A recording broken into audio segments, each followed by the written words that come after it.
All over the country, they're burning flags. ওয়াশিংটনের রাজনৈতিক অঙ্গনে ফের বিতর্কের ঝড় তুলেছেন মার্কিন প্রেসিডেন্ট ডোনাল্ড ট্রাম্প। তিনি এক নির্বাহী আদেশে সই করে ঘোষণা দিয়েছেন, যুক্তরাষ্ট্রের জাতীয় পতাকা পোড়ালে 1 বছরের কারাদণ্ড ভোগ করতে হবে, আগাম মুক্তির সুযোগও নেই। ট্রাম্পের মতে পতাকা পোড়ানো সরাসরি আইন বিরোধী কর্মকাণ্ডকে উস্কে দিতে পারে।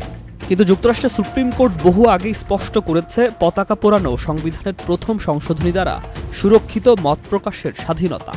সে অবস্থান অগ্রাহ্য করেই ট্রাম্প কঠোর শাস্তির কথা জানালেন। নির্বাহী আদেশে আরও বলা হয়েছে, কোনো বিদেশি এ কাজ করলে তার ভিসা বাতিল করে যুক্তরাষ্ট্র থেকে বহিষ্কার করা হবে। শেকড় থেকে শিখরে। এ ঘোষণায় তীব্র প্রতিক্রিয়া জানিয়েছে বাক স্বাধীনতা রক্ষার সংগঠনগুলো।